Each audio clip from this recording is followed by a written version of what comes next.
Good evening, everyone. Welcome to Elevate, a GE Healthcare webinar series. We will be starting in a few minutes. Some housekeeping tips before we begin. First, all participant microphones will be kept on mute so there is no feedback during the webinar.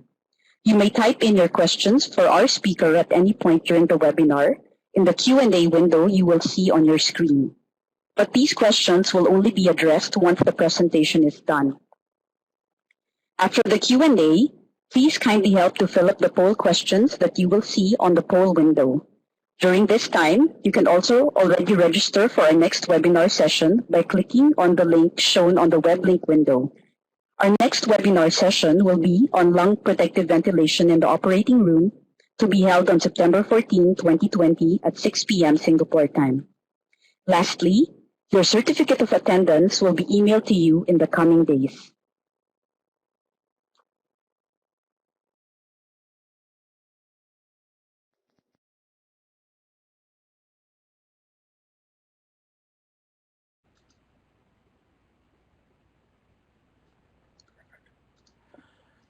So good evening again. My name is Dr. Arlene C. Rayodica, and I'm the Clinical Education and Applications Manager for Life Care Solutions, GE Healthcare ASEAN, and I will be your moderator for this evening. Tonight, we are privileged to have a distinguished speaker with both clinical and medical industry experience. He received his undergraduate degree in biochemistry with a focus in genetic engineering at McMaster University in Hamilton, Ontario, Canada. He then completed his medical degree at the Chicago Medical School, where he was consistently in the dean's list. He subsequently pursued specialization in emergency medicine at the Henry Ford Hospital, where he became the chief resident. He also holds a master's degree in business administration from the University of Notre Dame, where he graduated magna cum laude. At present, he is the president of R&B Ventures Consulting and is also a consultant physician at the Wisconsin Department of Corrections. Let us all welcome Dr. Robert Bilkovski to give a lecture on the importance of end-tidal oxygen concentration monitoring in rapid sequence intubation. Over to you, Dr. Bilkovski. Good evening, everyone. Once again, Arlene, thank you for that wonderful introduction. It's an honor to be having this opportunity to share some information that I think may be thought-provoking. Before any further ado, let's progress into the slides, and let's just make sure that we stay on time. And I will try to speak succinctly. Me being an emergency physician, I have a tendency to speak fast, so I will always take mental cues to slow down. Here's just a little background on myself. Arlene has already highlighted a lot of my background, but just a few things as points of reference. I did practice emergency medicine for approximately 15 years. I was a lecturer globally on the topic of sepsis and hemodynamic optimization. And then I transitioned into a career in industry, serving both in the pharmaceuticals, medical device, as well as in the in vitro diagnostics experience. So I have a bookend understanding of healthcare delivery from a technology standpoint as well as a delivery standpoint. My disclosure are listed below. As I'm president of this company, I'm also a consultant for GE Healthcare, and then the other disclosure should help to indicate that I don't have any inappropriate conflicts of interest. The agenda for the discussion today is going to be focusing on really three pillars. It'll start off foundationally, focusing on just patient monitoring principles in the emergency department, and then we'll escalate there into some physiology.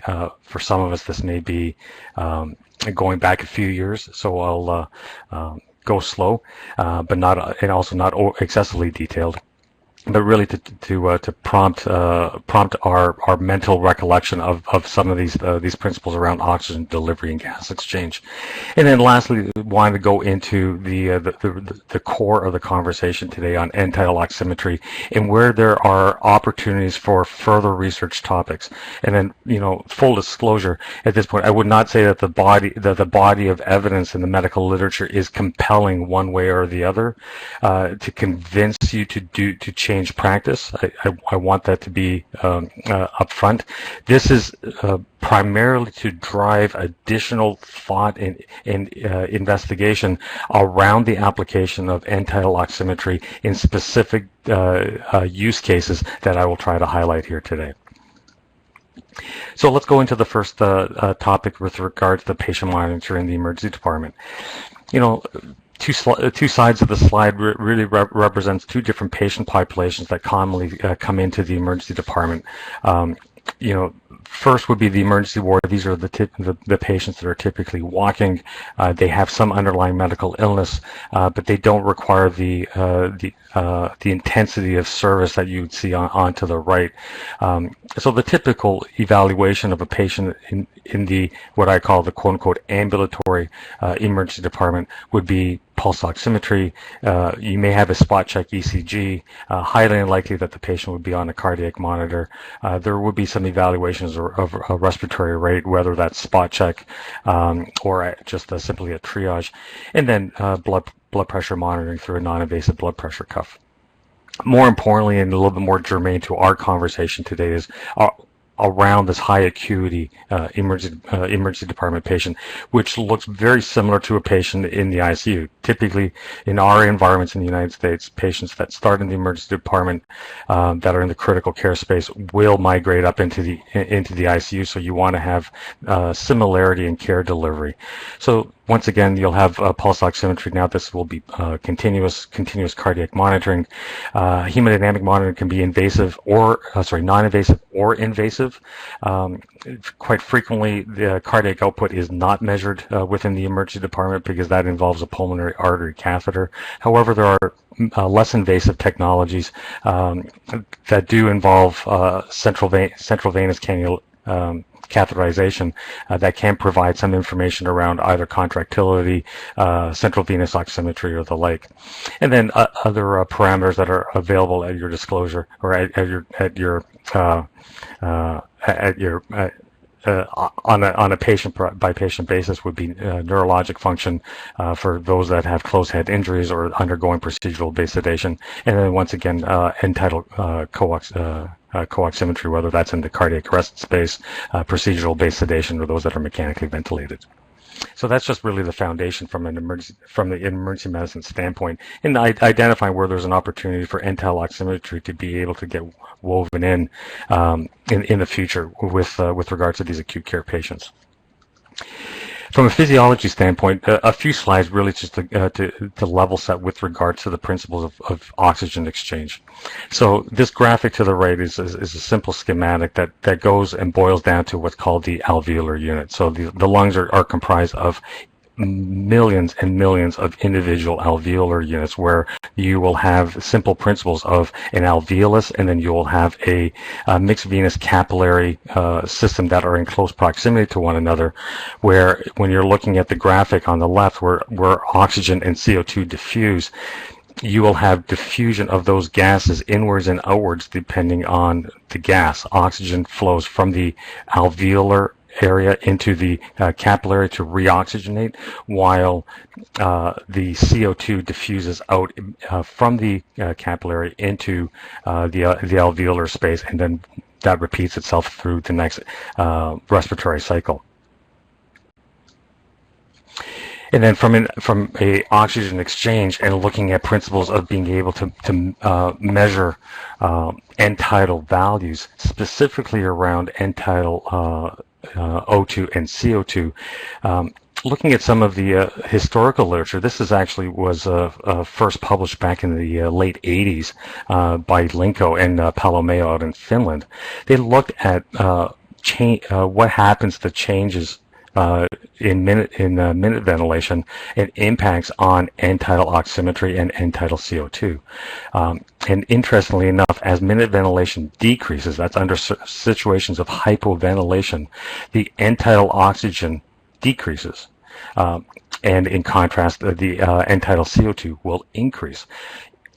Along those same lines, what was coined, and I'll just serve this as a teaser for follow-on discussion later on in the slides, is this principle of an oxygen gradient, which is the difference between FiO2 and end-tidal oxygen. Now, granted, this gradient has a tendency to be more robust, or most robust, when the FiO2 is less than 40%.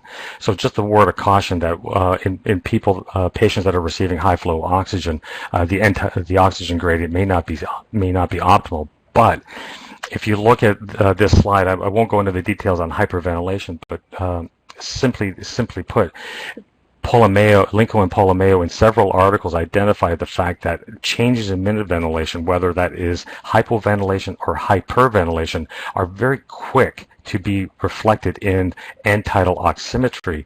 In contrast, end-tidal CO2 changes slower than that, and even worse than that is SpO2 changes even slower than that. So the oxygen gradient in end-tidal oximetry actually is the most rapid to respond to changes in minute ventilation. I think one of the keys to take away from this entire slide set is understanding that end-tidal oximetry changes quicker than the other more conventional parameters that we have at our disposal now, which is CO2 and SpO2. Just a little bit in terms of a foundation of oxygen delivery, because as oxygen or gases are exchanged within the alveolar unit, what will happen at the end of that is that oxygenated blood will return to the heart, and then that will be distributed to the body to support metabolic processes. So as the blood is leaving the heart, there is a arterial oxygen saturation and there's an arterial oxygen content. Quite high. We can measure that. We can calculate that as well. But it's typically around 97%. And as it flows down, as we're looking at the 6 o'clock position, into the tissue beds, what will happen is that the oxygen that is bound to hemoglobin will dissociate and then will transfer or diffuse across the capillary membrane to support cellular metabolism at a particular ratio. It's called the oxygen extraction ratio. That oxygen extraction ratio is dependent upon also the oxygen consumption, known as VO2. So ultimately what we're seeing here is that there's a certain amount of oxygen that gets delivered, VO2 delivery, to the tissue. The tissue extracts a certain ratio of that based upon the amount of consumption. As the body increases demand, such as under shivering or stress or pain, consumption will go up. The body has a very good mechanism to control that, and I'll go into a little bit more detail in a few seconds.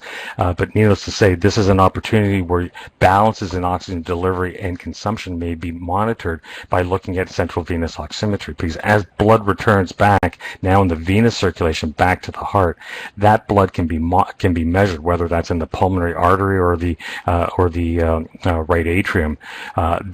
That blood concentration gives you an understanding of what is the level of oxygenation globally within the body.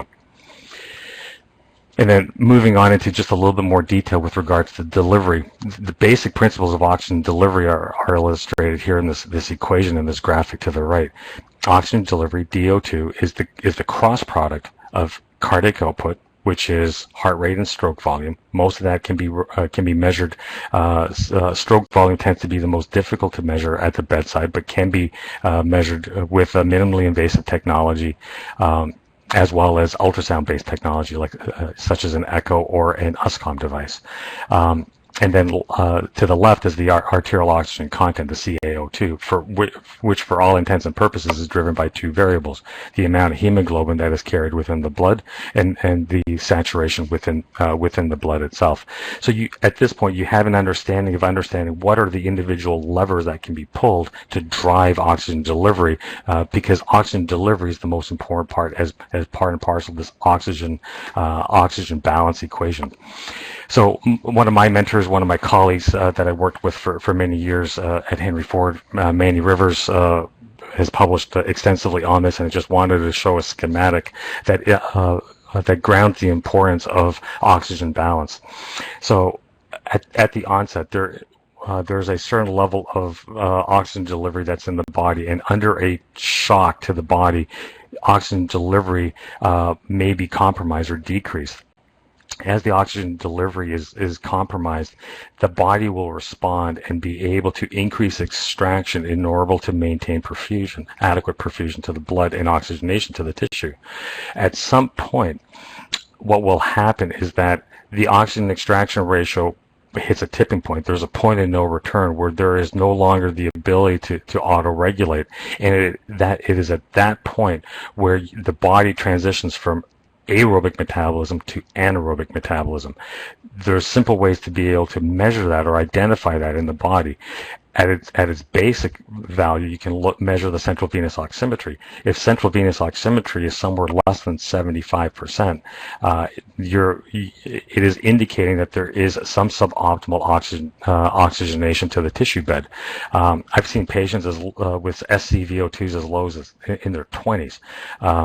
And the further variable that goes along to support low SCVO2s is ultimately at the foundation of this is balance of oxygenation. Once the patient switches over into anaerobic metabolism, oxygen debt accumulates, and anaerobic metabolism facilitates the development of lactate.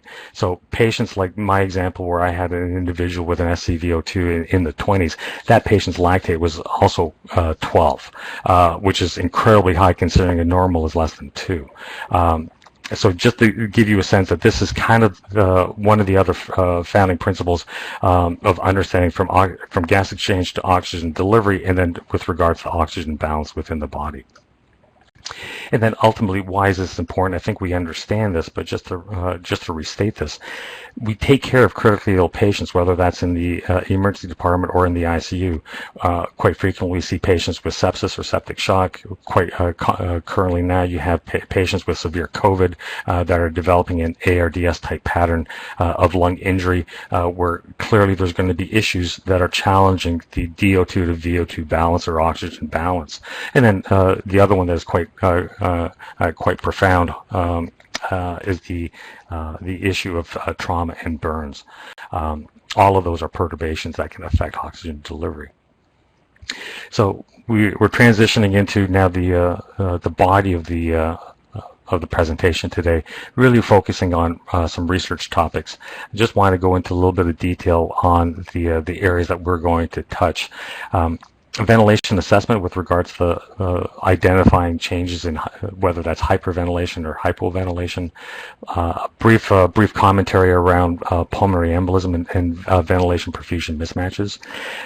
The ability to predict central venous oximetry or oxygen saturation. And full disclosure, that's probably the most primitive of the research topics. And then closing it out with what I would like to think is probably the most established, albeit not populated with hundreds of articles, but there is a handful of articles that are showing information around the importance of pre-oxygenation during rapid sequence induction and intubation.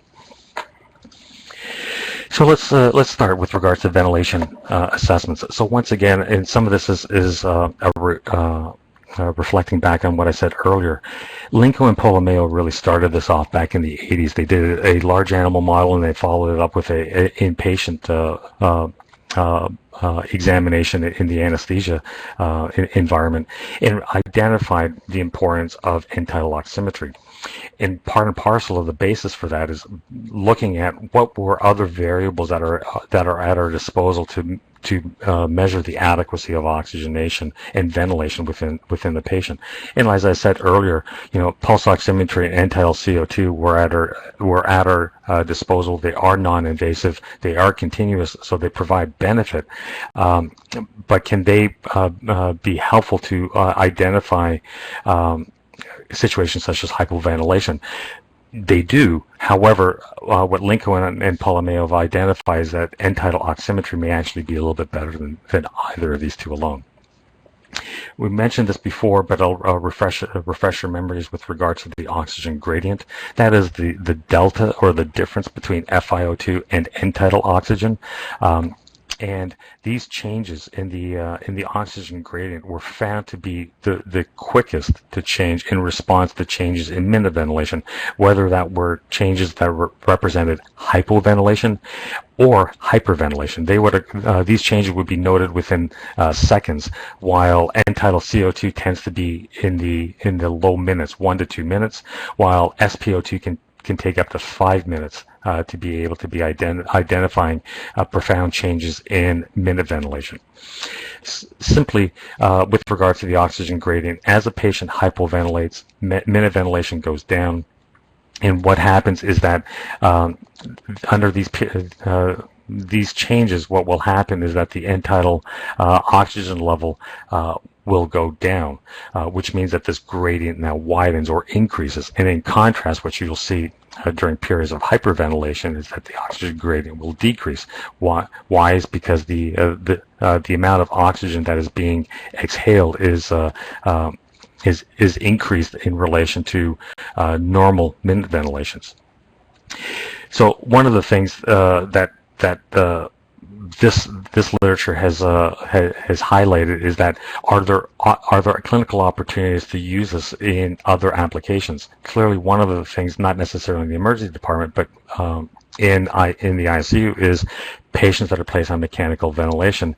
Can changes in the oxygen gradient be informative to either predict or inform whether or not patients are suitable to undergo a weaning trial, or secondarily, can you assess the adequacy of a patient during spontaneous breathing trials or weaning trials to identify whether or not a patient is suitable or not suitable for extubation? Once again, this is a question. This is prompting future exploration, but the foundations that are built by Linko and Ptolemaio certainly are noteworthy to be able to explore this further. Second topic is around ventilation perfusion mismatch. So we understand pulmonary embolism. The cause of that is a clot. The clot obstructs blood flow within the pulmonary vascular system, and then what happens is that there's a portion of the lung unit that is not contributing to gas exchange.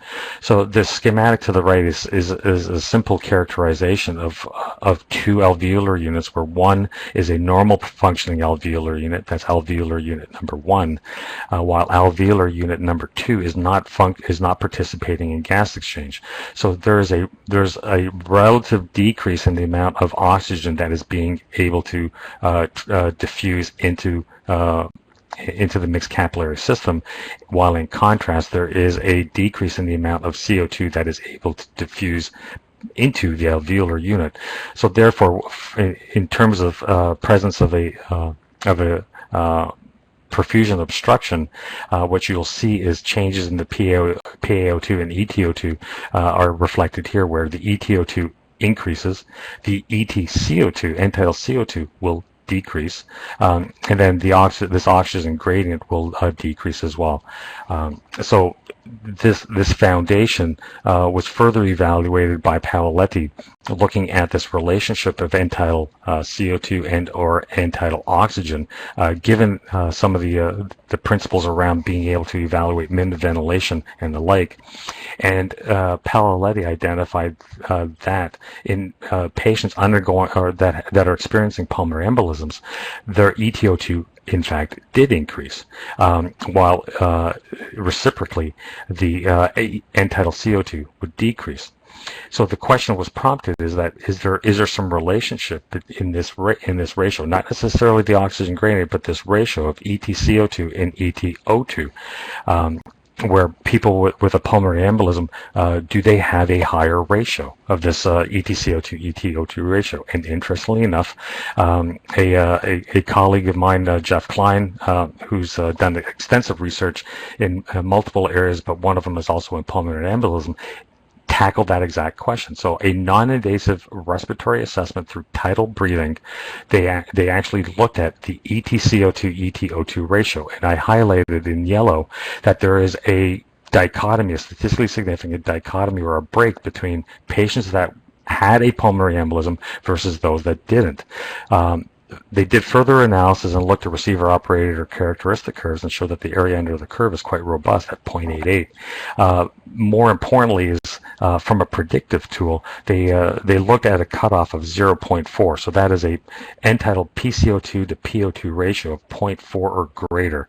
They identified that the test sensitivity was in excess of 95%. Once again, another strong diagnostic.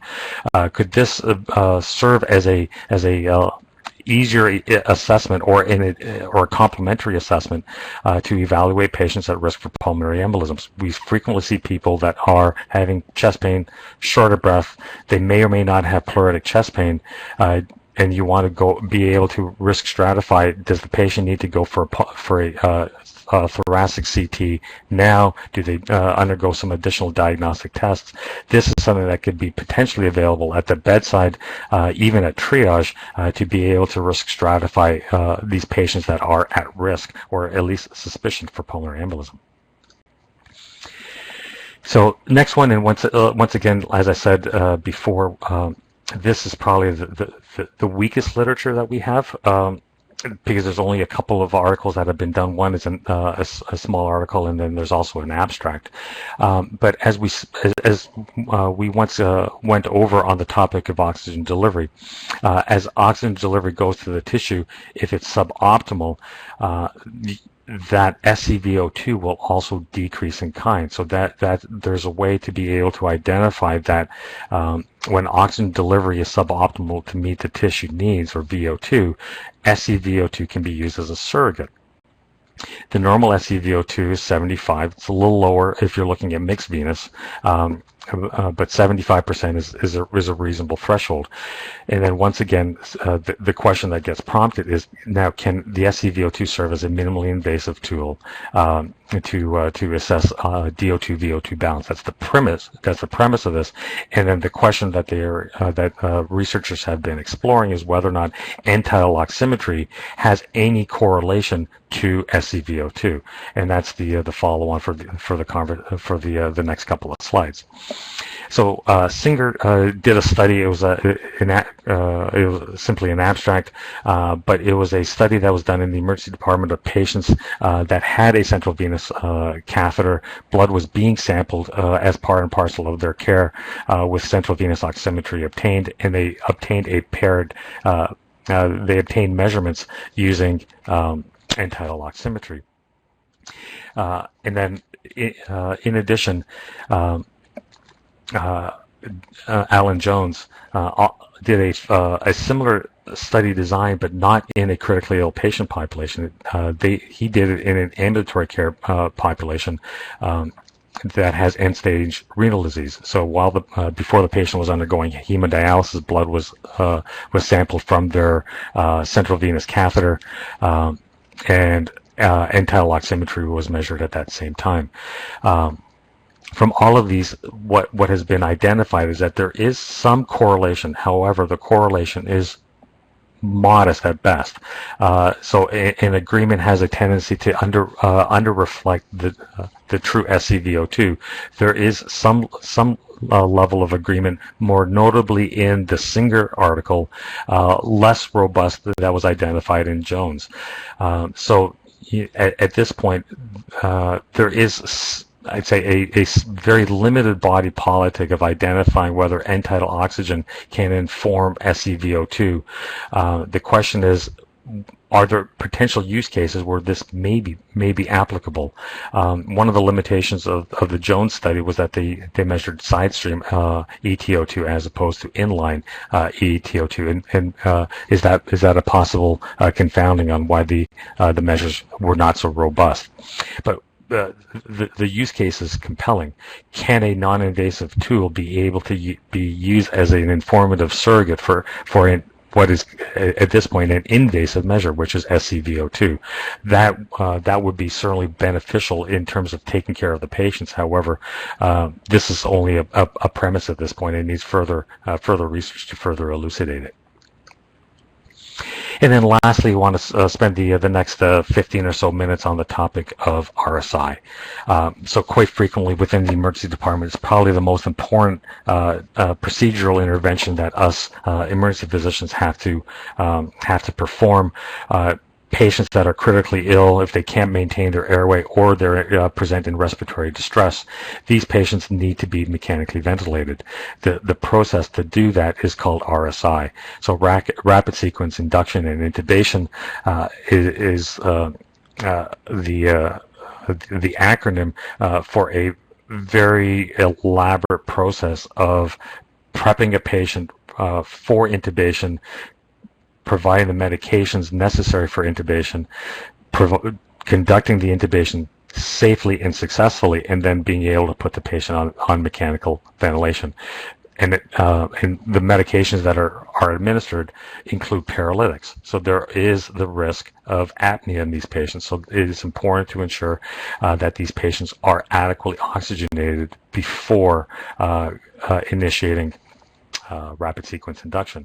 So the focus really on this is looking at end-tidal oximetry in being able to inform pre-oxygenation during RSI.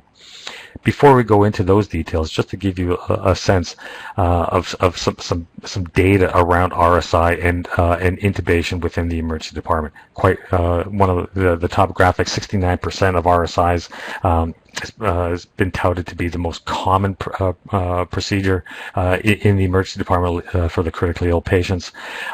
Some of the unwanted side effects or adverse effects of intubation are not trivial.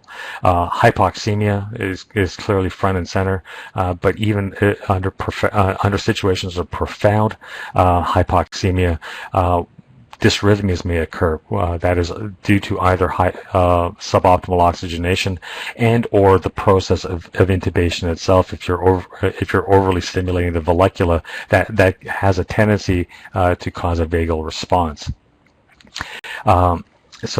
Moving on from here,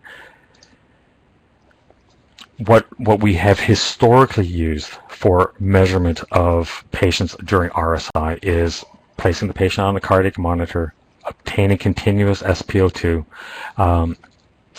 and in some situations, end-tidal CO2 is used at the time of intubation confirmation, and then being able to monitor thereafter. But in between, really there isn't anything else that's informing us as physicians on whether or not the patient is adequately pre-oxygenated, because we believe that the SpO2 is sufficient. But looking back on some of the studies that I've shown before with Linko and Mayo, SpO2 changes very slowly in response to changes in minute ventilation. EtO2 changes much more quickly. Can EtO2 be used to inform and predict patients that would do better under RSI? And the answer is yes. But first off, the importance of pre-oxygenation. Prior to providing the medications to intubate a patient, you want to ensure that you denitrogenate the patient and you saturate as much of the hemoglobin as possible within the circulatory system, to be able to allow the patient to have the greatest window of safety during that apneic period that occurs when the patient is paralyzed to the point that you're manipulating the endotracheal tube to get it into the proper position. Caputo did a study looking at SpO2 measurements and EtO2 in populations, and actually identified that 20% of patients that were undergoing RSI in his study showed some level of desaturation less than 90%. And there was even a small subset of that population that had desaturations worse than 80% or below 80%. And then follow on to that is that it's important to identify that 78% did not attain their EtO2 level greater than 85%. And then where does this 85% number come from? So this goal of pre-oxygenation of end-tidal oximetry was actually codified in the anesthesia literature. Higgs published from the British Journal of Anesthesia only a couple of years back, talking about the importance of end-tidal oximetry as being a measure that should be used in out of ICU RSI attempts. And the reason for that is that an end-tidal oxygen threshold of 85% or higher decreases the likelihood of clinically significant desaturations. So going back to what I was just highlighting with regards to Caputo, so at the time of induction, the median FiO2 was 90%. Naturally, you're going to be putting the patients on high flow O2. The mean, and sorry, I only have mean for this population. It should be median because it wasn't normally distributed data. But the mean SpO2 of this patient population at the time of induction was 97%. How many actually achieved an EtO2 greater than 85%? Only 25%. I already showed that on the slide before. But look at the desaturations. So 20 patients out of 100 desatted less than 90%. 2 of those. So that is 2 out of 100 or 2%. So if you intubate 1,000 patients a year. My emergency department, I worked extensively at Henry Ford Hospital in Detroit. We would intubate 5 to 10 patients a day. 1,000 patients could be done in several months. 2% is unwanted. That is a high risk or a high rate. And then, interestingly enough, of all of these patients that are identified as having desaturation, only 2 out of the 18 were able to achieve an EtO2 of 85%. Now, of course, we don't understand what were the underlying comorbidities or the issues with regards to intubation time. Certainly the patient can have a difficult airway or the like, but clearly what's even more telling is of the 2 that desatted less than 80%, neither of those 2 patients attained an end-tidal oximetry level greater than 85% at the time of induction. So here's some information that Caputo has actually codified in the medical literature that shows that end-tidal oxygen in the emergency department can be a valuable parameter to optimize your patients that are undergoing pre-oxygenation during RSI. I think that's probably one of the second takeaways to pull away from this presentation. So let's take the theoretical and the research and put it into practical terms. So to be able to do this, you need a particular setup. So during the process of pre-oxygenation, one will secure a bag valve mask connected to high flow oxygen. That's point 1. Then there's an airway adapter. That's point 2. That is connected to point 4, which is your end-tidal oximetry unit. The ESCO is one that is illustrated here, just as an example of a product that's available from GE Healthcare. The mask is attached at point 1 once again to the face, and then number 3 is the HMEF filter, which is basically a filter for bacteria and viruses to ensure that the breathing circuit doesn't get cross-contaminated. So during the process of RSI, before you are even ready to administer the medications, you want to pre-oxygenate. So the setup that was shown on the previous slide, you want to ensure that there is a good connection of the bag to the valve, to the mask, and to the patient. The seal doesn't have to be 100% tight, but it has to be reasonably snug. And then the other is that what you can do is look. This is a representative view of the Cabinogram that comes from an ESCO module where you have end-tidal CO2 in the top right box and end-tidal O2 in the bottom right box. And right now, the patient was breathing room air, as you see by the FiO2 of not room air. The patient was on 40% because you see an FiO2 of 40%. But what you will do is during the process of pre-oxygenation, you will drive that FiO2 up to 100%. And then what you will see is that this FiO2 number changes as well as the EtO2 number changes. And you want to continue pre-oxygenation until the point that the EtO2 value is approaching 85%. Interestingly enough, during this process of pre-oxygenation, with the bag valve mask, frequently myself and others, you typically will provide some level of positive pressure ventilation that helps to clear out some of the dead space, but it also contributes to some level of hyperventilation because quite frequently we do not bag it at 12 to 16. We tend to bag at 18, 20, or 22 respirations per minute, primarily because there's some level of anxiety, whether that's overt or not. We understand that this is a high-risk intervention. So you can Cabinogram in the top right can actually reflect that, where the FiCO2 is dropped or is low, and the EtCO2 has dropped from the 30s down to into the mid 20s. This is just a general graphical representation of what you can expect if you are pre-oxygenating. And then, from a practical considerations, it's important to make sure that the airway is optimal for oxygenation. Make sure that the head and neck are adequately positioned. Ensure that there is an acceptable seal around between the face and the mask. One can also confirm that the EtCO2 is positive. That means that you are that there is respiratory exhalation. More important after intubation is that EtCO2 is positive because in the absence of end-tidal CO2, that indicates that the intubation is actually placed within the esophagus rather than the trachea. And then lastly, during the pre-oxygenation period, making sure that there is adequate chest wall excursions.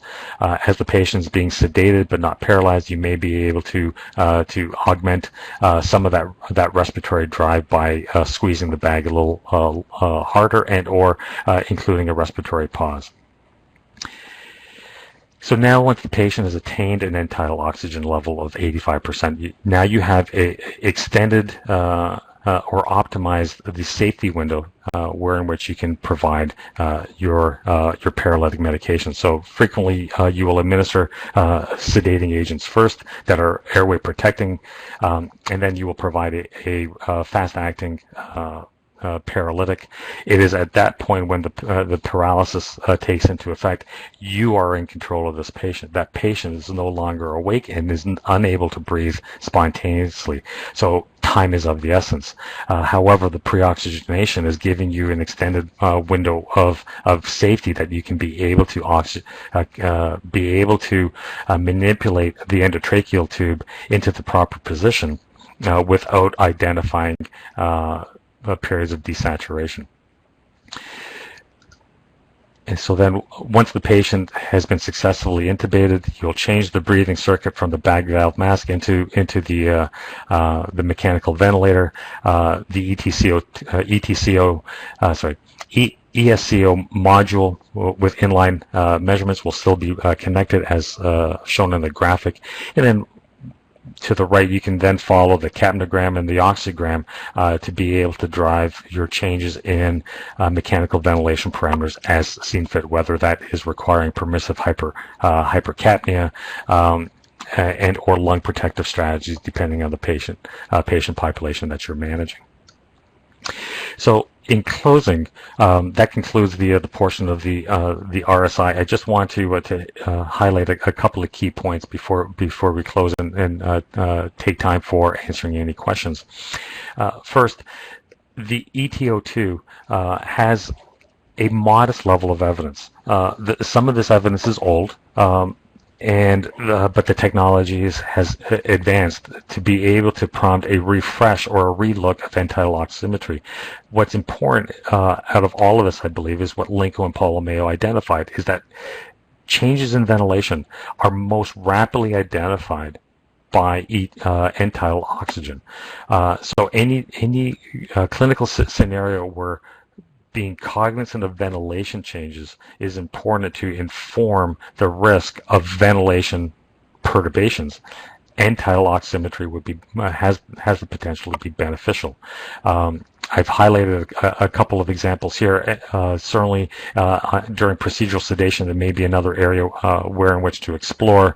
And then, as my colleagues on this webinar will embrace, identify opportunities where additional research opportunities can be leveraged to advance the science and awareness of end-tidal oximetry to be able to help improve patient care, specifically in patients undergoing rapid sequence induction and intubation, potentially as a non-invasive marker or tool in the clinician's tool chest to identify patients with a higher risk for pulmonary embolism. And then lastly, can it be informative during in patients with critical illness between oxygen delivery and oxygen consumption? And that one I would leave as a large question mark because the level of literature out there is very small and only shows some modest level of directionality. However, the use case is incredibly compelling. A non-invasive tool to as a surrogate for SCVO2 would be incredibly compelling, but clearly more research has to be conducted to be able to identify that EtO2 even has merit in that space. So on that note, I will conclude. I'd like to thank you once again for the opportunity to inform you on this topic of end-tidal oximetry, and I will pass it back to Dr. Arlene to address any Q&A. And thank you once again. Very much, Dr. Bilkovski, for that very enlightening presentation. So now we go to the Q&A. So for the first question, should EtO2 monitoring be used in any care area where intubation is being done?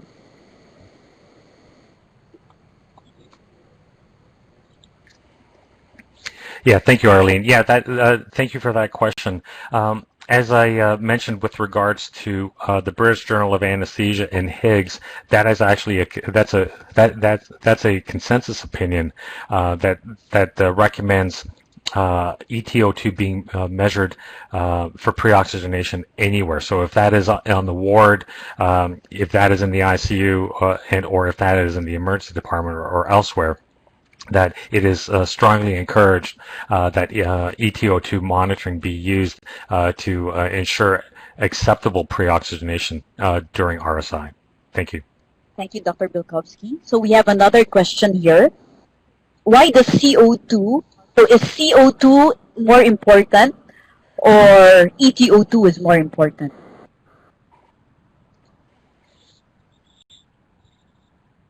Oh, that's an excellent question. I appreciate that you bring this up because I will not say one is better than the other. They're complementary, and there are places where EtCO2 shines, where EtO2 has absolutely no benefit. One place where I think that there's a marriage between the two is in the field of procedural-based sedation. Historically, end-tidal CO2 has been more widespread in its adoption. Still, I would not say it is ubiquitous globally, but EtCO2 can be used to evaluate adequacy of ventilation. And it is quite frequently used during procedural-based sedation. However, I believe that end-tidal oximetry can actually be a more rapid-acting surrogate or a two-step check, so that if one thing triggers, such as EtO2, shows abnormal, the EtCO2 can now serve as your confirmation to be able to enhance the robustness of signals. However, EtCO2 in and of itself has limitations such as during pre-oxygenation.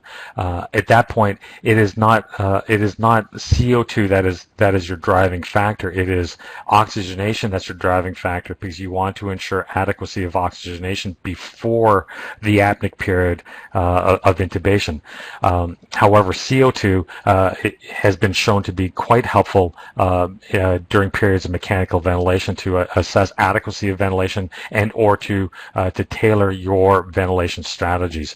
With regards to future ventilation strategy management using EtO2, I'd say that is still in its infancy, and that's where people like yourself and others can go and explore where and where, when and where can end-tidal oximetry help to further improve your ability to wean and or extubate a patient. Thank you. Something else related to end-tidal CO2. Is it possible to predict pulmonary embolism by using the EtCO2 profile of the patient?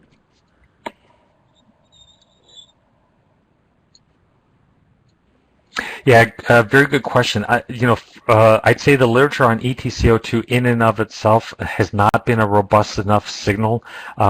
The article by Klein actually looked at that, looked at EtO2, EtCO2, and then looking at the EtCO2-O2 ratios.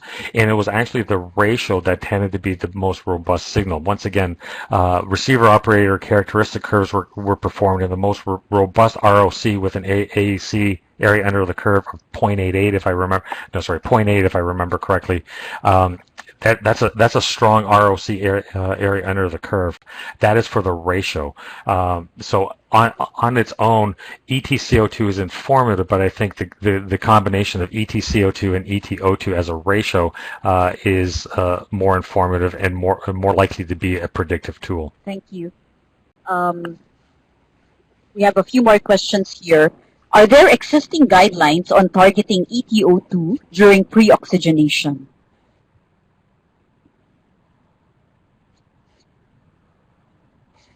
Yes, I would reference you back to the slide deck and specifically the article by Higgs from the British Journal of Anesthesia in 2018. That would be your most compelling source. Okay. One more thing. Is there any limitation to EtO2 monitoring, and how long should we continuously monitor EtO2?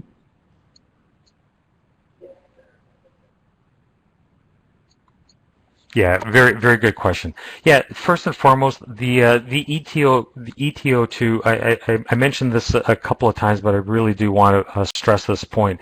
EtO2 is most robust when you are breathing room air or mildly or modestly supplemented FiO2. So typically where FiO2 is 40% or less.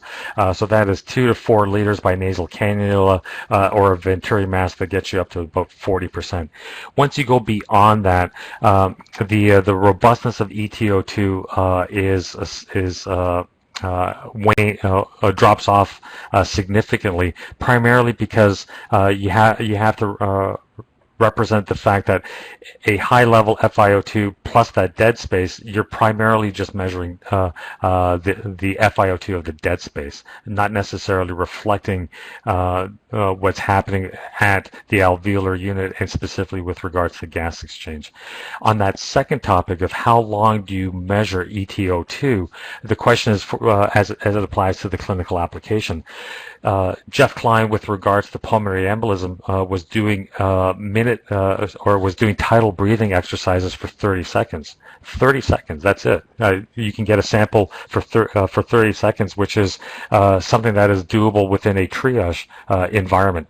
However, for RSI, the duration of EtO2 monitoring is likely going to be longer. It could be several minutes up until the point that you can attain an EtO2 of 85% or higher. If you're at 75% and it's been 3 or 4 minutes, you may want to go through your checklist, make sure that the tongue is not obstructing the airway, make sure that the jaw is tilted forward, make sure that the neck is in the optimal position.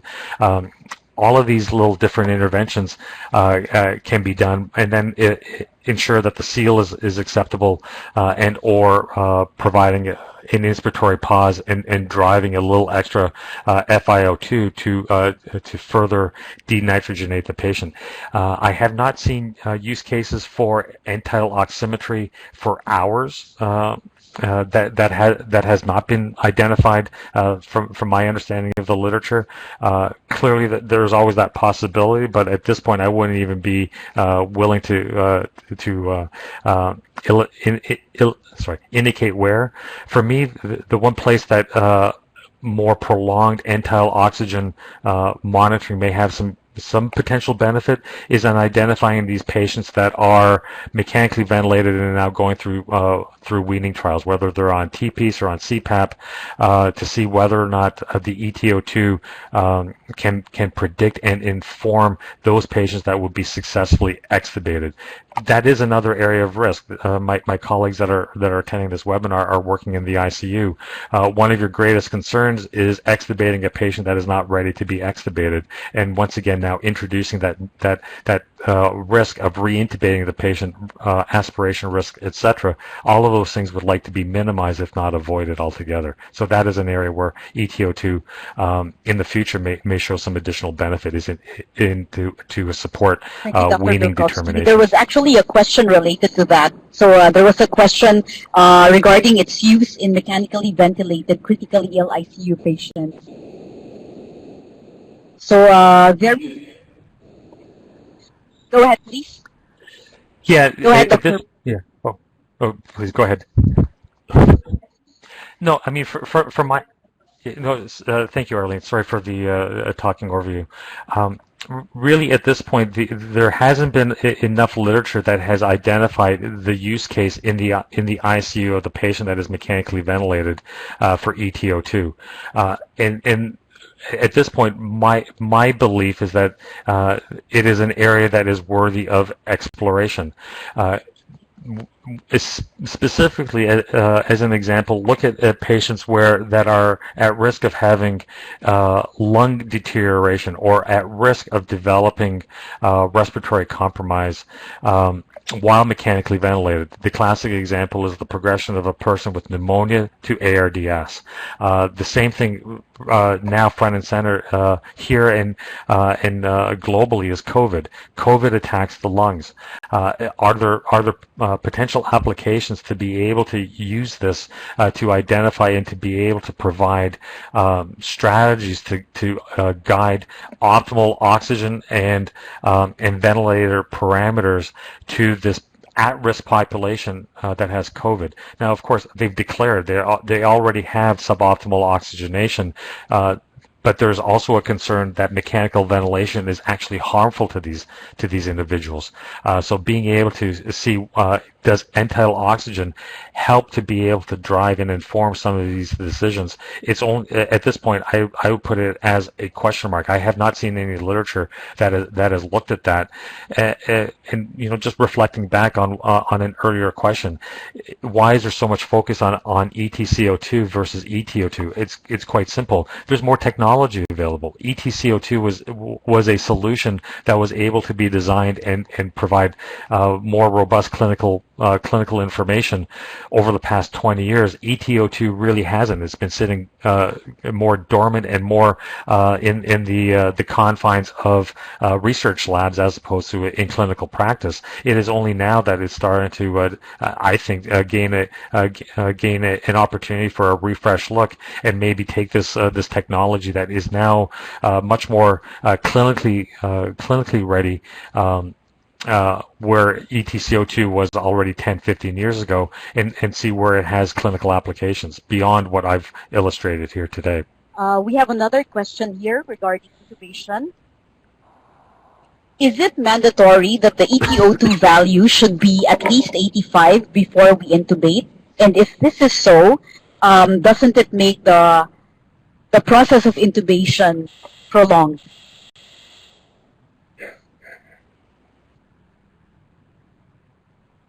Yes, excellent question.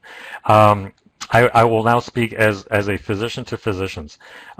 We look at guidelines as simply that. They're guidelines. So we aim to achieve them as much as possible, but we are able to practice in accordance with our best medical judgment. So with regards to an EtO2 guideline threshold of 85%, I would say no, it's not mandatory because you may not be able to attain it. The clinician at the bedside is being able to identify the patient's factors at that point to be able to best identify what is necessary to be able to intubate that patient. And if you can't attain an 85%, you cannot attain an 85%. what I'm trying to illustrate today is that we're not even looking at that.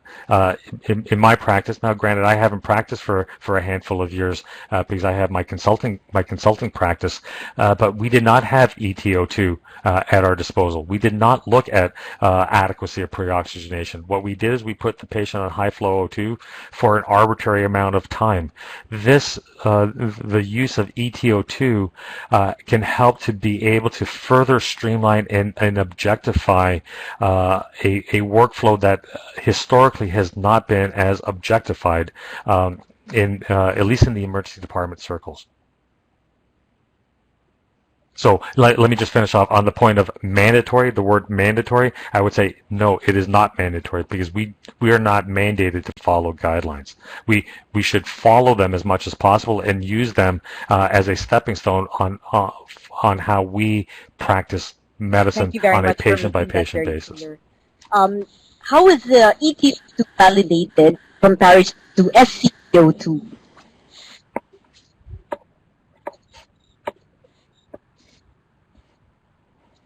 Can you say that again, Arlene? I had a little static on the line. When you compare it to FCVO2?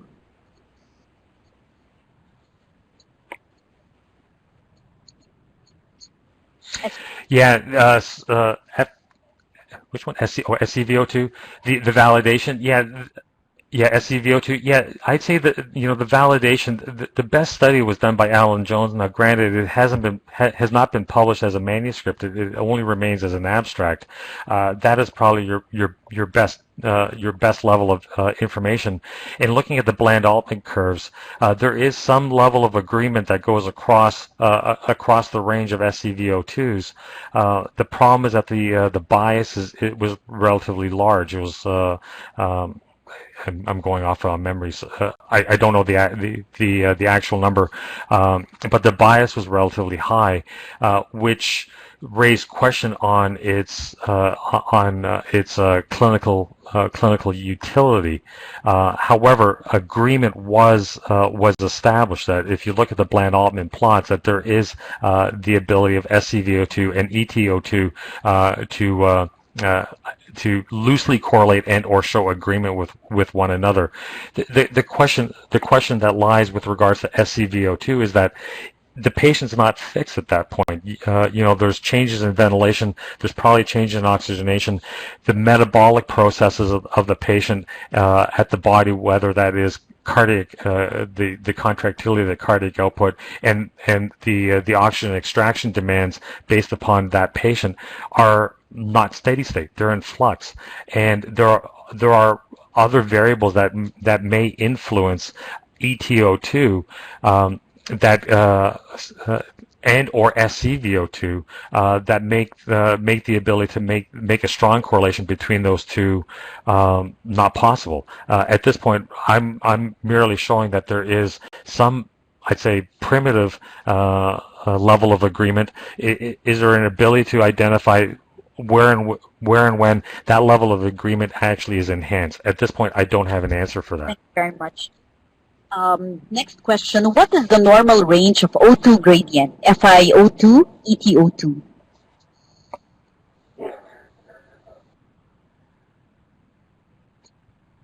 Yeah, very, very good question. The gradient typically is sitting around 10 to 15, but it actually, but really more importantly than that is not looking at what a normal value is, but is actually looking at the change from your baseline value, looking at historically what the patient was at one point and looking to see how it changes over time is much more informative than actually looking at a normal versus abnormal threshold. It's the rate of change or the change in relation to its baseline status that tends to be the more informative. Assuming everything is otherwise equal, assuming the FiO2 has not changed. If the FiO2 has changed, then you want to look at, once again, reestablishing a baseline and then looking over time, how does that oxygen gradient change over time? As are there signs that it's decreasing? Then it prompts you to think, why is this patient having a decrease in minute ventilation? that's the question that gets prompted based on that, as opposed to waiting for the oxygen gradient to change into a quote-unquote abnormal threshold. Is there a study on EtO2 use in neonates?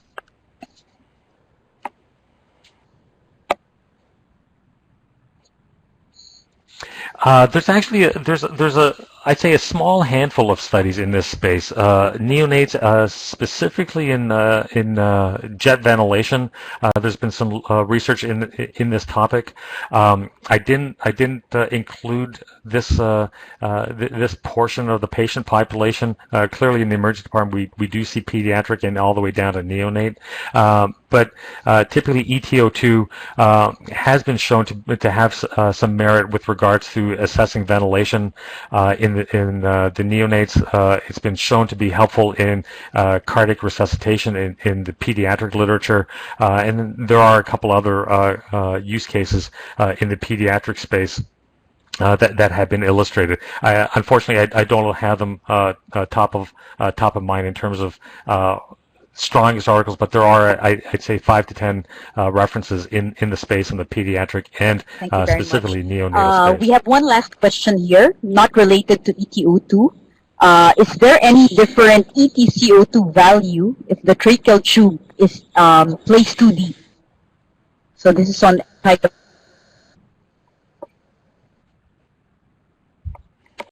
of... Sure. Yeah. Thank you for that question. So the question is really focusing: does the EtCO2 change in relation to placement of the endotracheal tube, provided it is within the trachea? So if it is subglottic or down to the bifurcation, the question is: do changes in EtCO2 occur? At this point, there's no literature that talks about this. So I'm using my clinical judgment and understanding of the technology. While you're within the trachea, before you hit the bifurcation, for all intents and purposes, there should be no prediction of depth of endotracheal tube position.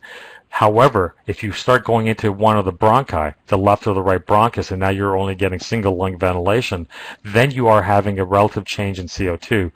So therefore, you may identify a change in CO2 if you're depending upon the depth of that endotracheal tube placement.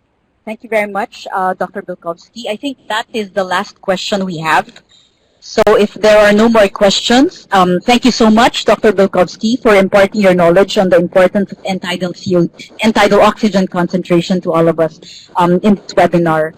So for the participants on this webinar, please don't forget to answer the poll questions and register for our next webinar session. Have a good evening ahead. Thank you once again.